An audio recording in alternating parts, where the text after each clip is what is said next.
Also, where'd my phone go? There it is. Need to pull up the chat. Oh my god, I'm very big. Oh, excuse me.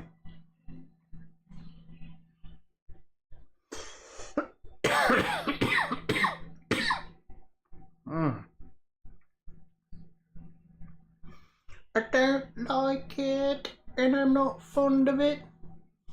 And I don't like the way it makes me tallywhacker feel.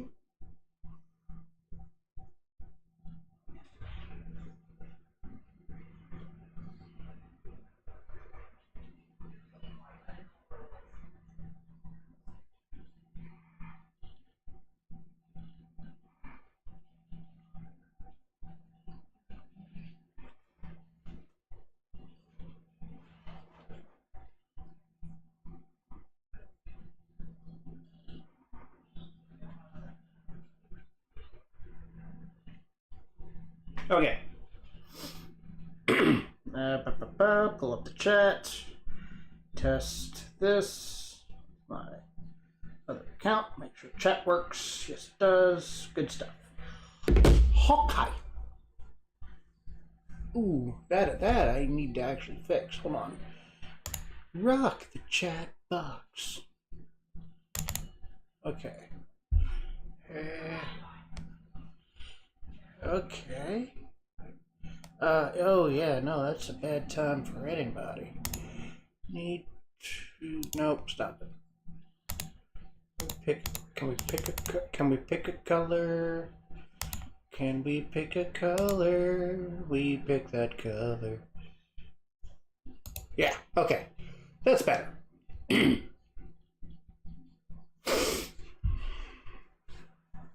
All right. You know what? Let me actually see if we can do something here. Because I would like to... Oh, hold on. What was that news? Something about Digimon?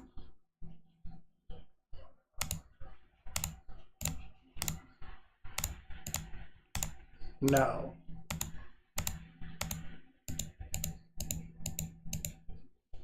No. Okay. I thought I saw something. I guess I didn't see something. Okie dokie.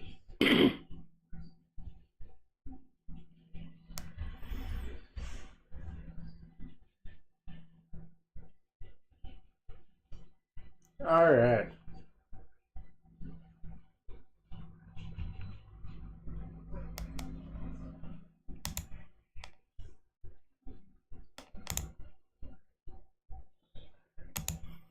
Let me actually see here. Pull up the...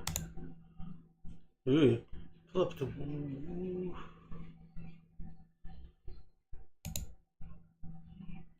There we go. Okay. Cool. We'll watch some videos. Let's make the stream in trouble, but whatever.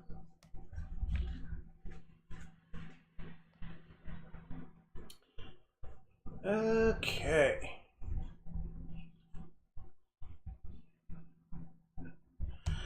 Yeah. Hey, there you go. We'll check that out. At Progressive, we don't believe in a cookie-cutter approach to career growth and development. The roles within our walls are as unique and... Hey guys, and welcome back to another Lost Bits video here on Tetrabit Gaming, the series where we explore the unused, altered, and unseen content in gaming. Today we are diving back into some more 2D Sonic as we head over to the Game Boy Advance series of games and check out Sonic Advance 1, 2, as well as the third one, all in one video. So grab your GBAs. Hey, what's up, Nadira? The like button below. It's time to check out some Sonic Advance Lost Bits. Alright, so first up, we of course have to start with the original Sonic Advance. Welcome. We're just hanging out. We're doing our Monday night stream. I'm trying to make this a habit. I almost didn't do it because I was lazy, but we're doing it. Unfortunately, And we're just watching some YouTube, hanging out. This pre-release build is very close to the final release, with only a few. Just make sure to like the stream if you want to help us out. Share it. Just gets YouTube to show it to more people. So we appreciate it. Stocked with a single Chow that's been somewhat raised already, named Doogie. Now you better all say hi to Doogie in the comments, or else it's gonna get upsetty spaghetti. Anyways, yeah, that's really about it for the pre-release build, but there are also several screenshots of the game that were taken from even earlier builds that show off quite a few changes that were made for the final version. For starters, probably one of the earliest looks at the game that we know of comes from stills of a teaser trailer that was shown off at E3 of 2001. And here, the game looks quite a bit different, featuring different sprites. How cool that'd be. You know what? Next week, we're going to react to E3 2001. A slightly more angled, isometric view. I bet we can find some cool stuff to geek out to for nostalgia. Next week, make sure you subscribe if you're not already, because next week we're going to be going to E3 in the year 2001. The previous one, they still contain a number of differences, including using a different background graphic. The heads-up display. Thank you. I appreciate you there. You're awesome. And then the score and timer were offset. Let me know if the audio is weird. That's something I've been trying to work on and get better about, because audio issues are a thing. Here. Some screenshots show puffs of dust or whatever that would trail behind Sonic and the crew as they run. And here we can also see a shadow under Sonic as he runs on the wall. And both of these things ended up getting cut before release. Next, for Casino Paradise Zone, we can see another early background graphic, and not only is it different, this second early screenshot reveals that originally, the castle in the background would move as it progressed through the act, unlike in the final cut, where it's just stationary. Next, we got some screenshots from Egg Rocket Zone, where we can also see some different sections, as well as some alternate sprites for the level's chunks compared to what was used in the final cut. After this, another interesting screenshot that we have is from a THQ disc that was released to the press. And here we can see some debug text in the top right, presumably a value indicating the player's position. Oh, that's cool. And then lastly, for these early screenshots for Sonic Advance 1 here, we also have one for a special stage. And honestly, I think it looks better here than the final versions. Just based on the color scheme, this appears to be an early version of the second. Because, like, the more detailed you get, honestly, the harder the hardware has to work to run it. So, like, a polished, simple design is better than throwing detail at the wall and seeing what works. And here, notable differences include early and different sprites for both the dash pads as well as the item boxes. And then also some of the other differences that I noted earlier. Thank you for subscribing, Rob. Of display sprite, as well as the early background for Neo Green Hill Zone here. Now next, let's finally move on to the full release of Sonic Advance, where first up we have an unused alternate invincibility theme. Let's give it a listen.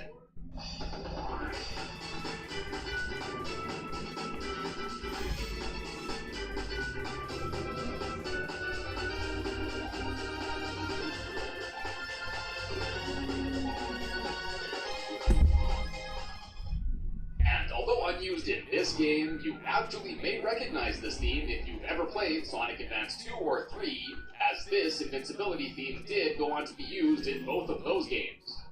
Then next, we have unused sprites for animations of Sonic, Tails, Knuckles, as well as Amy flipping around vertically while running. Now it's assumed that these animations were intended to be used in Cosmic Angel Zone as well as in Egg Rocket for whenever gravity changes. Now, it's not exactly clear why these weren't implemented, especially considering that they're, well, still left over in the game, but in the final version of the game, the characters just instantly flip whenever the gravity changes in those levels. Next up, there are actually remnants of what looks to be an 8th special stage left over in the game that goes unused, but it can actually be accessed by modding in a special spring into the game's X Zone. Once getting into this unused special stage, you'll start to notice a few oddities, including there being a complete lack of any sort of objects, including checkpoints and rings, and despite saying that you need 64 rings here at the start, the stage sets the goal at 999 rings. And, well, without any rings in this stage, this is completely impossible. And yeah, as such, once you do enter this special stage, the game essentially soft locks as there's no way to escape it besides resetting the game. Then, also dealing with the special springs, if you mod one into the extra zone, an area where special springs are normally never seen, two things can be noted. First, this will, oddly enough, actually take you back to the first special stage that's normally only accessible from Neo Green Hill Zone. And then secondly, doing this also reveals that despite how the developers wanted to make it seem, this stage isn't actually an auto-scroller at all, but rather it's a clever mix of the bottom graphics rapidly scrolling to the left, and the background graphic parallaxing to create an illusion that Sonic is always moving to the right, when in fact, he isn't. It's kind of weird to see, honestly. Next, moving on to the multiplayer stuff, although not really unused or anything, the way this game handles the multiplayer mode is Have the 2000s rhythm and music games made their way into... Okay. Info like location, Yes. movements, items, etc. Yeah, I mean, between early all 2000s players, but on the was other hand, like the heyday of data is actually handled like by Guitar Hero and all that. so although Absolutely, it's not man. super practical or anything, if you do mod the Like, game, I myself am a change the DDR level fan, on the but, players with different data, you I can know people who are actually way into still like Rock play Band on and that Guitar high Hero level, to this and doing day. so will cause And yeah, I'm sure other Beat players Mania in has the its session fans to too. appear either floating, phasing through level chunks, taking damage from nothing. You get the picture. 2010. Honestly, it's wild to see. I mean, I've yeah, said this a little with two bit. players, but if A little you bit. did It's this over a with three, decade old. you could probably Sure. have all four players playing There's on not really a different hard levels at limit the as same far as I'm time aware. in the same multiplayer game, which I guess wouldn't really make it as multiplayer at all then, so I digress. And then, last up for this first game here is actually a to-be-continued screen that goes unused. And to add to it, there's also object data left over that when touching it in a level can also cause the screen to be triggered before the game then resets and soft locks the player. At Clover Pharmacy, Care is saving you time by making it easy to manage your prescriptions. We can contact your doctor for renewals and text when your prescription is ready for pickup. Care is convenience that works for everyone. A world of care is in store. You want a career in cybersecurity? We can help you get there. Our stackable cybersecurity programs offer the flexibility to earn a higher degree at your own pace. Advance your ambition in cybersecurity at DeVry.edu. Now, I didn't show it earlier with the E3 gameplay video, but much like we've seen with other to-be-continued graphics on this series, for a short bit at the end of one of the recordings, we can see that this screen was in fact used at the end of the demos shown off at E3 2001. And I guess this just never ended up getting removed for the final cut. Now moving on to Sonic Advance 2, there's once again a pre-release build of the game that was dumped online by Forest of Illusion in early 2022, thanks to Clark0 for sending it in. Unfortunately though, it's once again basically the same as the release version of the game with not really any notable differences, and it's believed that this was a review build of the game that was provided to outlets by Nintendo themselves. Now, although there weren't any major changes in that build, the same can't be said for a pre-release build that was actually shown off in Sonic Mega Collection. And here, differences start off right at the title screen, where instead of the sky and clouds used as the background, there it's seen as a simple blue checkered line. And then other differences seen in this teaser compared to the final game. Go check something real quick. Amy, many sprites are just reused here from the first Sonic Advance, including those for Knuckles falling, as well as those for the and I could absolutely see them making a comeback. Screen is also seen with a simple blue background here instead of the they're fans who made their own. I mean, I watch some of KK Clue's videos on DDR, and I forget the name of the game, and then, although we can't know if it but he had some people make some really good like fan-based projects that are kind of DDR inspired. And although it's not 100% clear where this track was... Oh yeah, no, I played the first couple of Sonic Advance games specifically for the Child Garden. I actually have a video about it.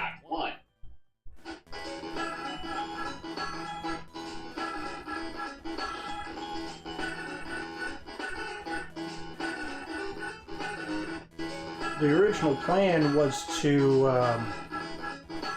get a Chow from there and transfer it over to the Adventure 2 game, but that didn't work out. I might look into it in the future, but we'll see.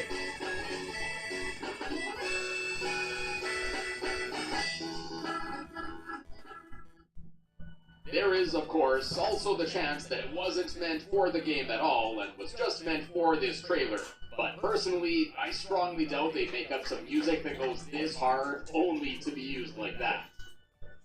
And then, like we saw with Advance 1, there are also a few screenshots. My only gripe with Advance 2 was you had to basically 100% the game to get access to the Chao Garden. That was kind of stupid. Colors compared to the final. Then we got a pair of screenshots from Music Plant, where we can see an unused. Because some people like Sonic or don't, but most people love the Chao. And then in both of these, the color palette used for the background sprite is a bit different.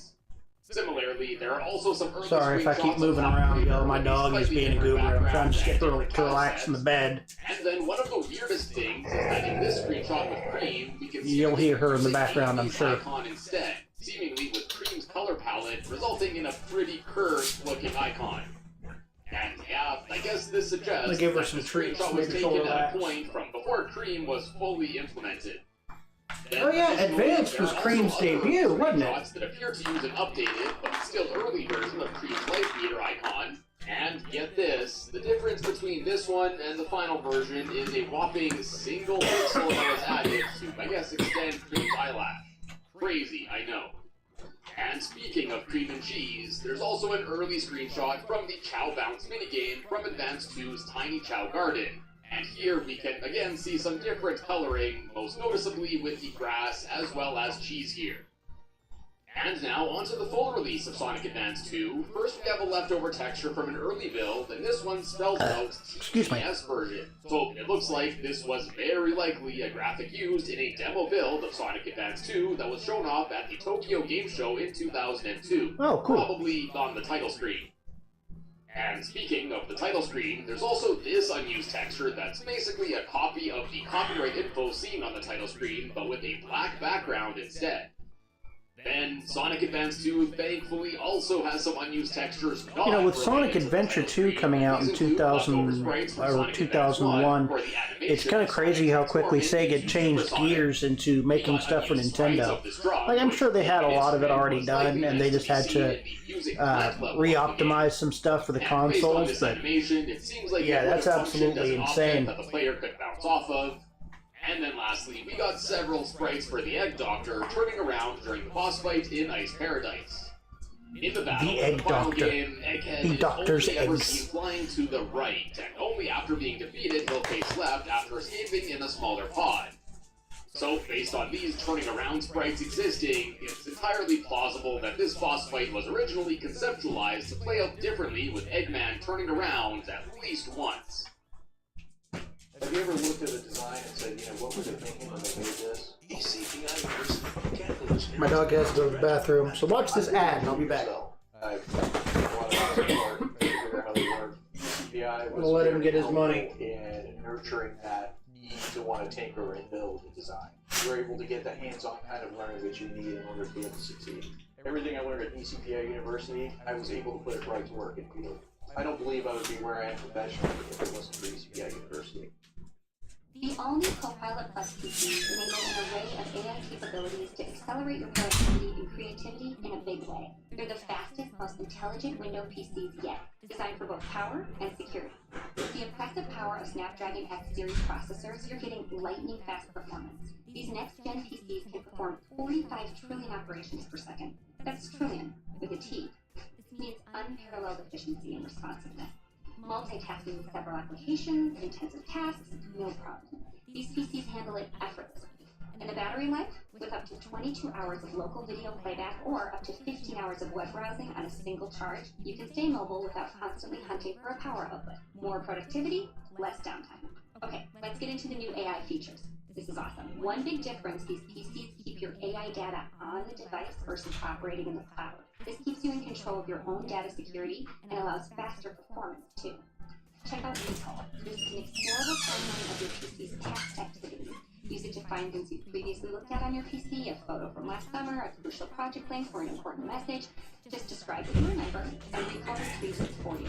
This can save so much time from searching on your own. Okay. You're always in control of We're what's back. saved as a snapshot. You can disable saving snapshots, pause temporarily, filter applications, and delete snapshots at any time. Next up, Co-Creator amplifies your creativity. When you need to draw draw something, Well, to be fair, for a new design, custom artwork for a presentation, supporting a social media console post, is or very even a birthday expensive. card. Just describe or So, draw your vision and co-create our I'm choices actually together. okay with the Let's say fact you that they envision went a third sleek, party. It futuristic lets them space focus on their vibrant visuals. games. By inputting text People or keep sketch saying, are we going to get points, another, co-creator generates stunning graphics you know, we're that going to match do your the Sega vision. console? You can refine No, your designs in because the real time, console making it market super easy to create quality is visuals that pretty can much established at this point. Windows Studio Effects. The Let's say players you're about have to join a virtual meeting settled where the in lighting and your room needs put something down to be roots. exciting. And there's background noise. With Studio Effects, So you're not going to be able to compete in that established market like that. And also, the original Xbox has a lot of Dreamcast DNA in it. Remember, Dreamcast ran off a custom version of Windows CE, and the Xbox is Microsoft. It's made of PC parts. Seriously, pull out your old OG Xbox. Take a look at the controller. Tell me it doesn't remind you of the Dreamcast a little bit in the way that it's set up. International conferences, and anyone who loves consuming content in different languages. The new Copilot Plus PCs are a big step forward in how we interact with our devices. Powered by Snapdragon X Series processors, these PCs enhance workflows, boost creativity. A lot of games that were originally set for the Dreamcast kind of moved over to the Xbox, like Jet Set Radio Future. If you'd like further recommendations, you can connect with an expert at BestBuy.com. And the next Thanks for taking time Phantasy to learn Star. more about Copilot Plus PC.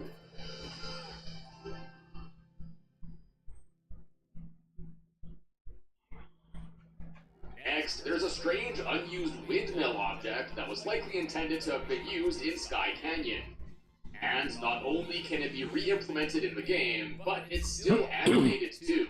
Apparently, loading this in takes a decent amount of resources. Also, most consoles are sold at a contributing loss factor for the as to why company, this never ended so up getting used. they have to make their money back on And games. another unused thing is that which, there's coding left over in Sonic Advance I mean, 2 here up till for this changing point, water heights. has been really difficult for Sega to do. So, yeah, even if they tried to come back, it wouldn't work. And yeah, I guess lowering or emptying water from a section was a mechanic that was at least somewhat planned, or it's also very likely that this is a leftover from the Ice Mountain boss fight in the first Sonic Advance where changing water levels was seen.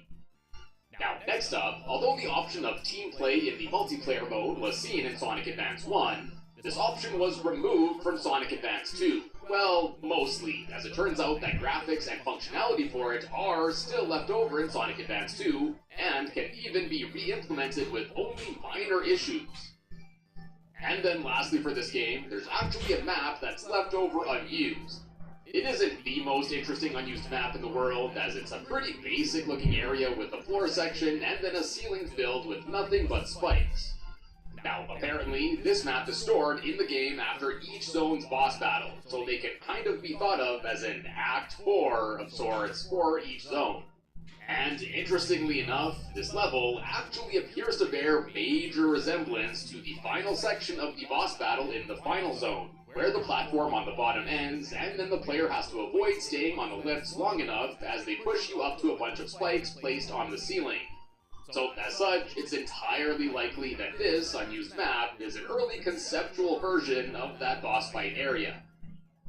And now, last up for this video, we of course wrap up this trilogy with Sonic Advance 3, and we once again have a pre-release build of the game that was dumped online with only a few minor differences. And apparently, this build was actually leaked by an employee of a magazine 3 months before the game's release, and as you'd expect, Sega wasn't very happy. I guess some things just never seem to change. That would piss some people off. Yeah. The local yoga program, I can handle heavy projects, all my programs at the same time. So it's super cool for me. Hi, this is Johnny Stewart, the 2023 Ultimate Beef Loving Texan. Whether it's grilled, smoked, or seared, beef's versatility is something all Texans can enjoy.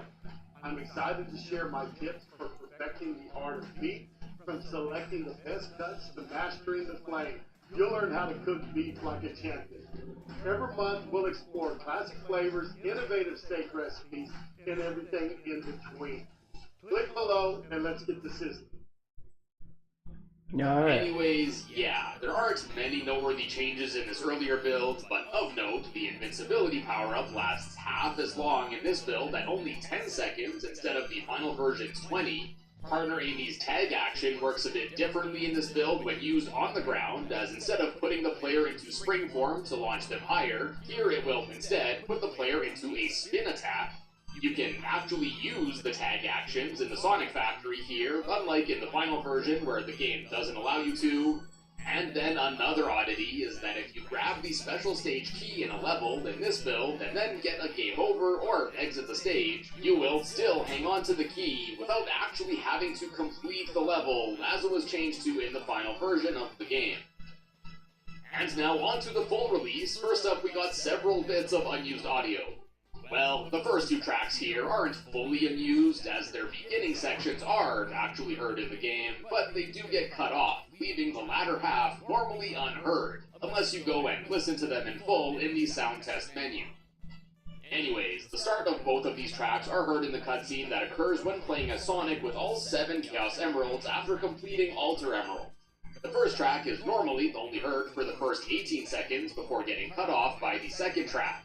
And with the full track being around 70 seconds long, yeah, there's a big chunk that gets cut. Here's a small sample.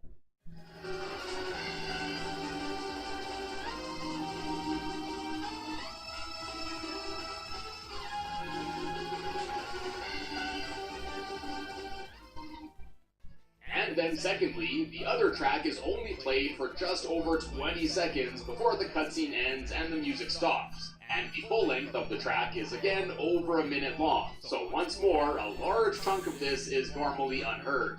So again, here's a snippet of the part of the track that normally goes unheard, and if you want to listen to the track in full, definitely head on over to the Cutting Room floor page, which I'll have linked for you in my sources in the description.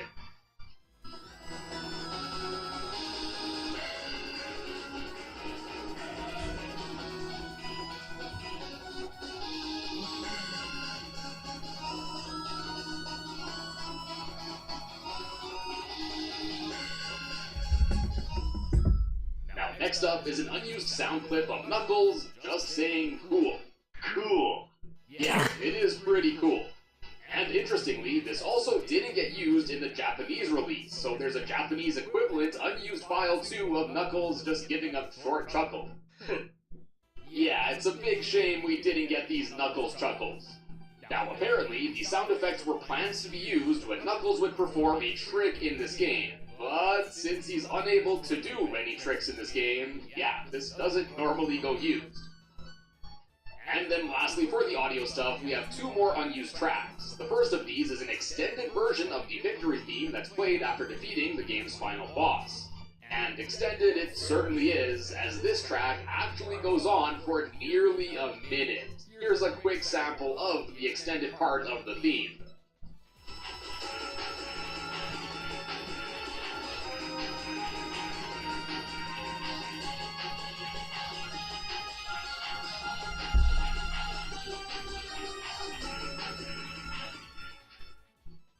And then secondly, there's another track that's believed to have been a tune meant for a hub area, as it's found amongst the other hub area themes in the game's sound test menu. Let's give it a listen.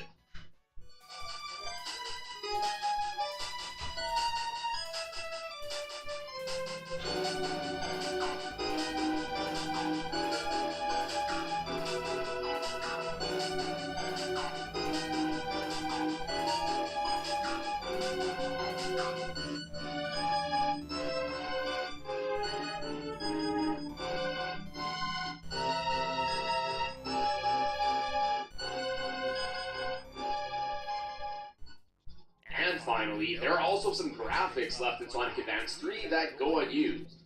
First off, there are various tiles left over in the game, and some of them, like these for the hub area, reveal some chunks that weren't implemented, such as a few of these that show graphics for loop-de-loops for the stage that never ended up getting added. Next, another odd thing is that although Sonic and Tails are normally unlocked and playable right off the get-go as soon as you start up the game, by modifying the game a bit, you can actually lock them back up, and this will cause normally unseen silhouette graphics for both of them to be seen on the Character Select menu. Then next, we got some graphics of some text reading 0 to 4, to 5 to 9, to 1, 10 to 14, to 2, and then 0 to 4 to 4. Yeah, I don't know. And then we also have a static version of the graphic with the values seemingly separated, and then, oddly enough, a flashing version of this graphic too.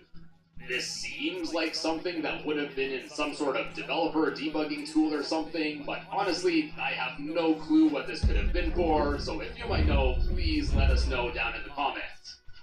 Then, after this, we have this graphic that was intended to have served as a thumbnail preview graphic for the Alter Emerald stage, but since the player is unable to access this level from any sort of menu or the Sonic Factory, this never gets used.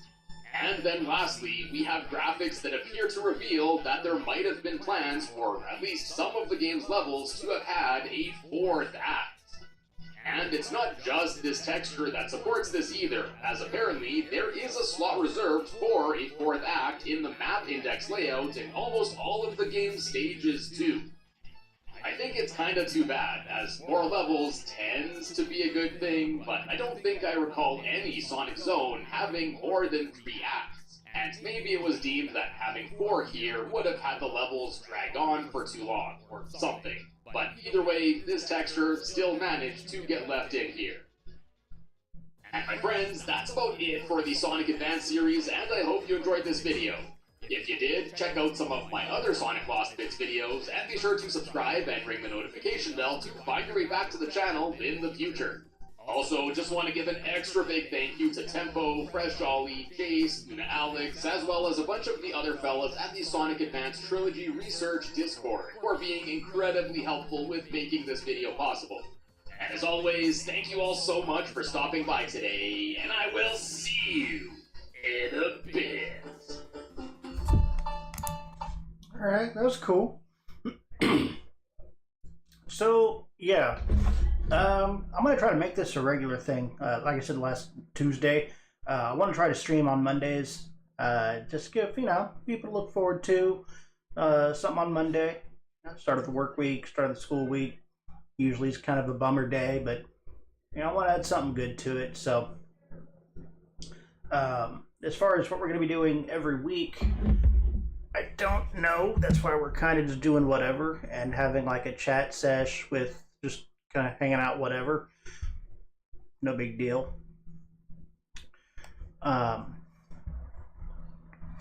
yeah, that's pretty much what we're up to. We're just kind of figuring out this whole streaming thing and what exactly we're gonna do.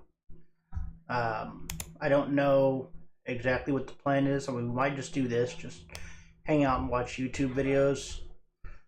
But I don't want to get with copyright strikes. I don't want to tick people off that I'm reacting to their videos, content farming, or anything like that. And, obviously that's not what we're trying to do. But yeah, we're just doing our best here to,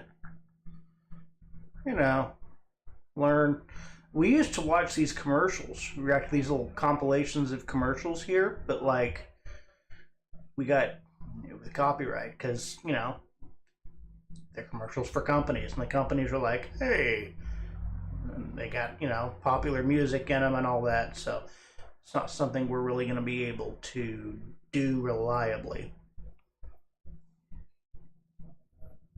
And we have the telephones. Not telephones, I'm sorry, TV shows. I'm a goober. We have the TV shows, but again, that's something we'll probably get hit with copyright strikes for. So I want to be careful about that as much as I can.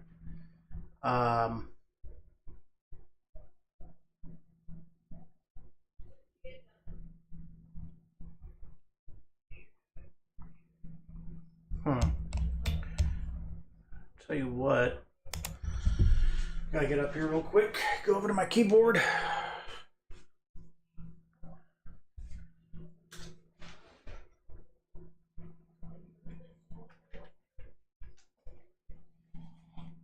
Let's look and see if E3 2001 is a, hey, Scott the Woz already made a video about that. How about that? Is that not the spiffiest of things? Okay, let's see what else. Okay. Tech TV. Oh, wow.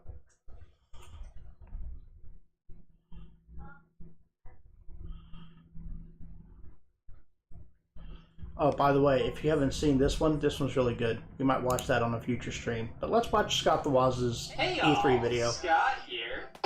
So, it's about that time. Let's have the talk.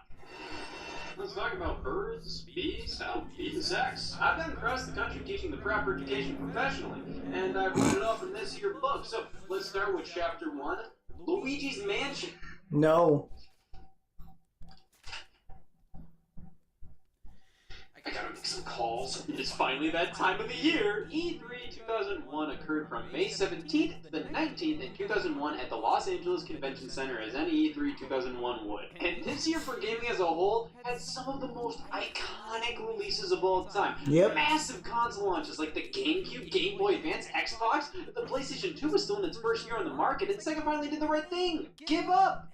We hit one in the industry where everything happened. All the games released. Yeah, new consoles pretty launched, much. and the only year that I think even remotely matches 2001 it would be 2013. But even then, I think overall 2001 may have been the biggest year for video games of all time. God, Scott, stop sucking the year off! Well, let's dive into what occurred at E3 2001, and as per usual, I'll be rating each major company's presence at the show on a scale of 1 to 5 meat slaps. Let's start with the company that needs no introduction. Hey, what's good, Ronan?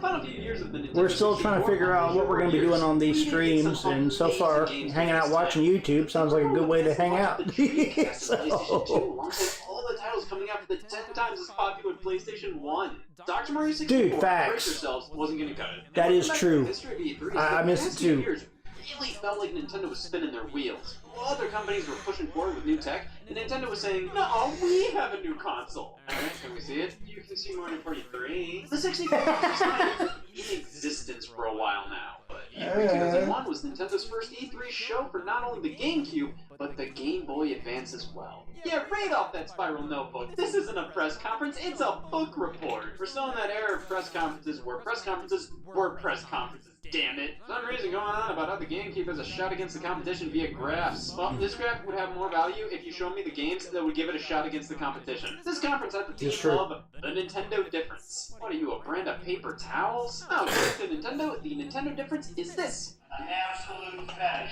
for quality. Hey guy, what's your fetish? Quality, quantity, the pursuit of happiness, ass and chips. Satoru Iwata comes on stage just a year before he became president of Nintendo, discussing how games all look the same, and really leads into the Nintendo difference. Now, over on Nintendo, in comparison, it's all about innovation and quality. They released this a month prior. Comes out on stage, and holy sh**, he's one hand in that bitch! Bill Trinen, the company's sent for translation, and introduces the first game with the concept of trying to figure out what characters to bring to GameCube first. all of them.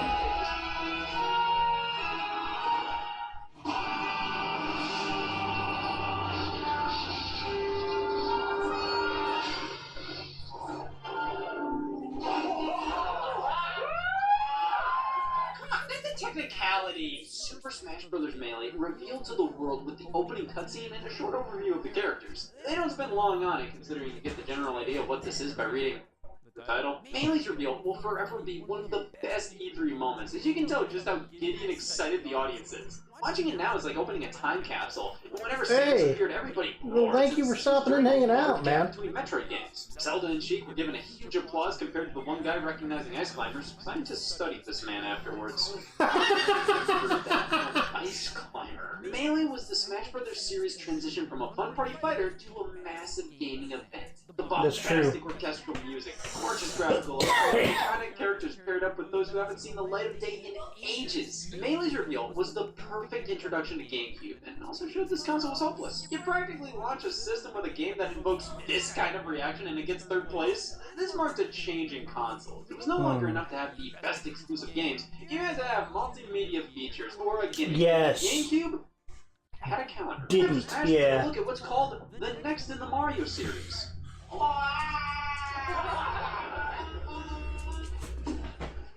Ladies and gentlemen, the next in the Mario series. So I like Luigi's Mansion, but the way it was shown here felt more like a joke. And I think a lot of critics had this feeling towards Luigi's Mansion when it first launched. The stigma that it was... Yeah, the thing about the 6th generation of games was it really was about multimedia. Xbox and Getting a Mario platformer at launch, you're getting his drippy-nosed brother with a shotgun. Xbox and PlayStation both had DVD players, and this was at a time when DVD players were about as expensive as a game console. The PlayStation 2 was a lot of people's first DVD player.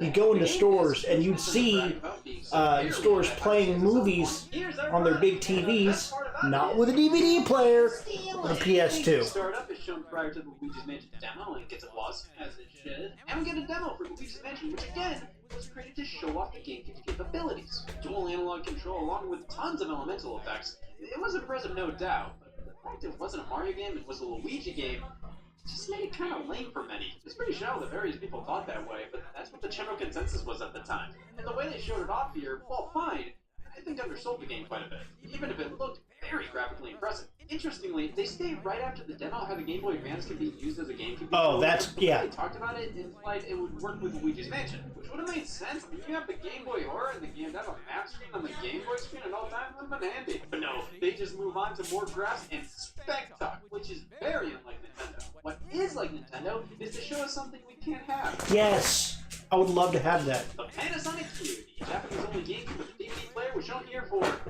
What it should have been in the first They place. just show it like this is for the Japanese market, so I don't think they ever really had plans to bring it over here. Yeah, They also had it on display at the Panasonic Q was what it should have been in the first They place. were never going to sell it in the US. Just having a GameCube with DVD playing capabilities at the show would be enough for people to think the GameCube was actually worth it now. Yes. Yeah, you can play DVDs on it, you just need to be able to deadlift 400 pounds. Some developers Pretty much. showed in the video talking about the GameCube.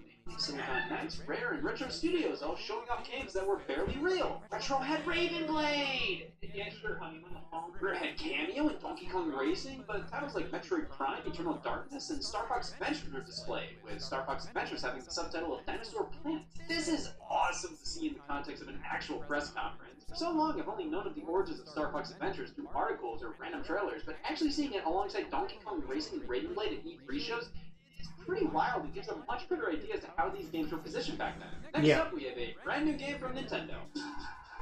Yeah. What the hell was that? Nintendo announced Pikmin as their Pikmin was Pokemon awesome. in the sense that it may not make sense now, but just you wait.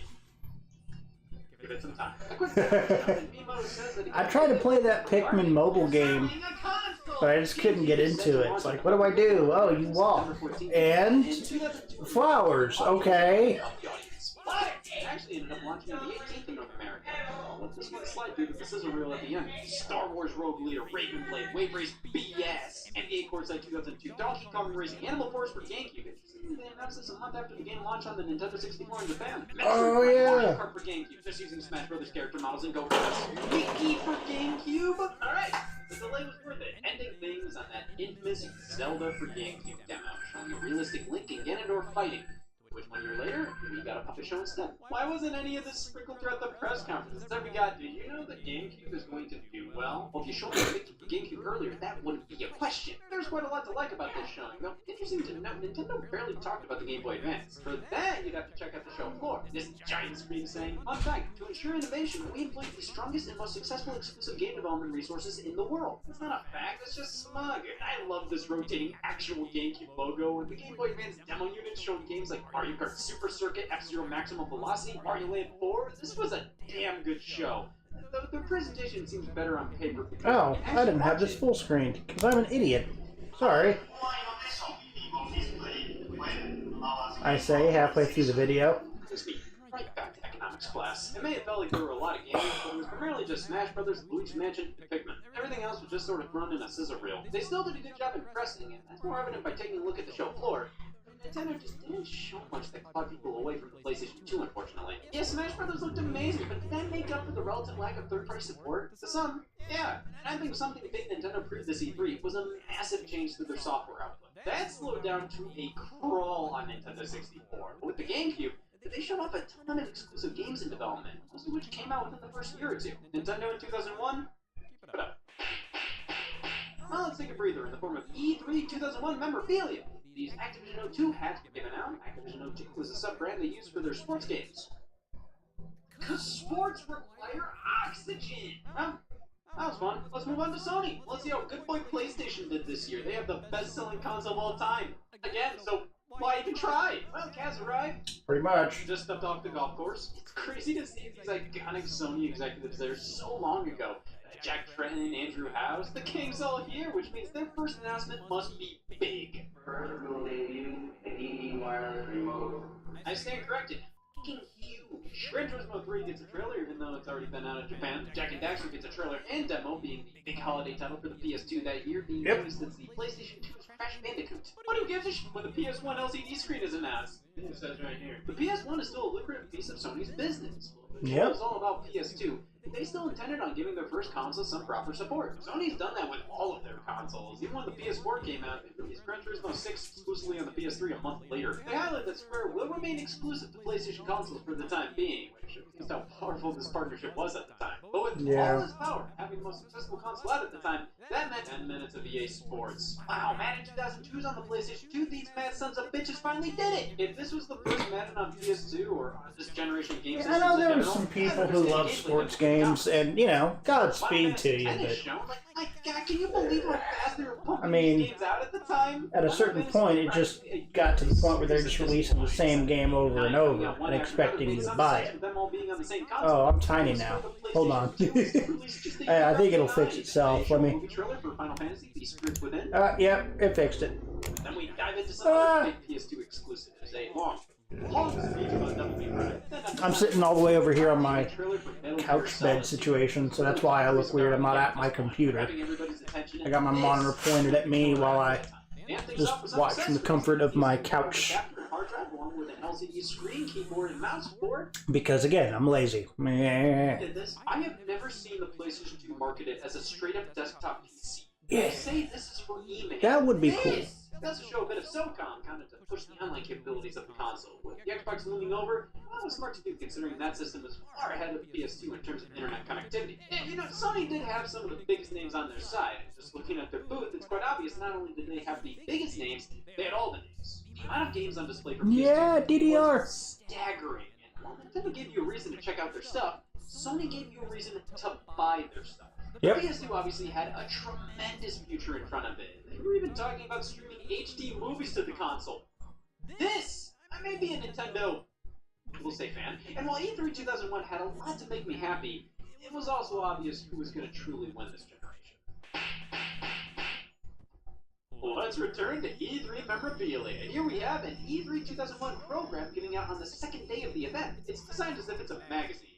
Advertisements that look ripped right out of it. That's cool. They're actively begging you to check the booth at E3 out. This is absolutely fascinating. Yeah. Reading articles detailing the announcement of Kingdom Hearts, which, yeah, debuted here in a match made in gamer heaven. Articles detailing Xbox and Nintendo's booths, giving attendees the motivation to keep it up. What other companies have brought to the show, whether it's games, hardware, accessories. There's interviews, conference schedules, maps, the Mario Awards. Nintendo of America reward their retail partners with Mario Awards based on categories like the catalog, magazine, promotions, in-store flyers, and that gave good motivation to advertise Nintendo. See, we could put the PlayStation there, but we're neck and neck with Sears here to Wario. Hell, even advertisements for DVD scratch removal machines are here. This entire thing feels like I'm where I don't belong. Shuttle services and food options, Namco is outright begging for applicants. This is an awesome piece of E3 history that really does give you the feeling of actually being there. It's a little big though. But what's this? Xbox? Who's that? Well, Microsoft had a presence at E3 2000. 2001 was the year of the system's launch. It was a much better idea of what we could expect. The console's design was finalized, making it much more consumer-friendly.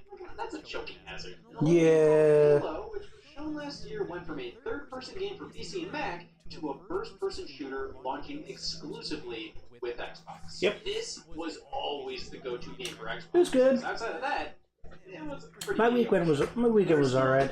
Got to go hang out with some of my friends up at my local LARP.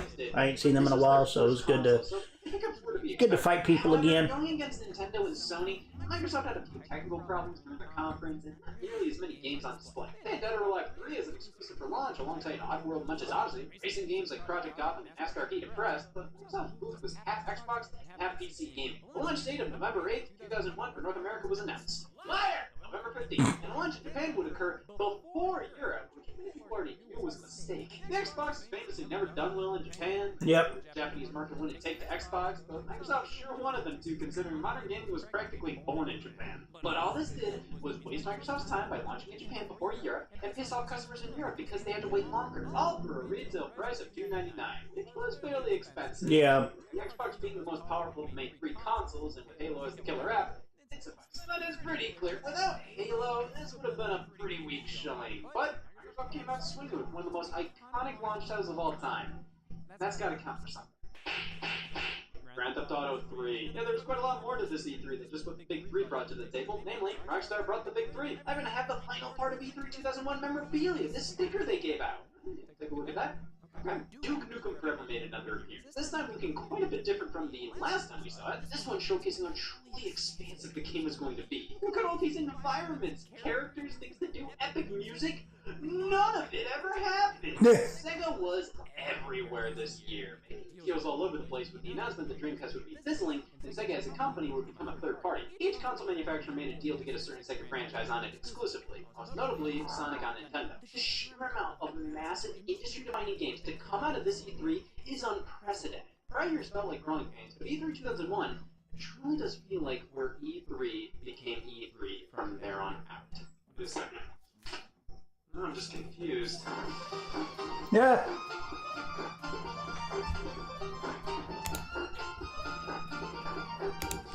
Alright, cool. Cool. Alright. Well, this was a lot of fun. I'm thinking we might make this kind of the usual format for the stream going forward. I like doing this. And again, as long as it doesn't get hit with copyright, hopefully we'll be okay. We'll see. Yeah, man. A lot of fun. Maybe we'll keep doing this. We'll hang out, watch YouTube, chit chat. And we'll do it on Monday. But anyway, guys, thank you for tuning into the stream. I appreciate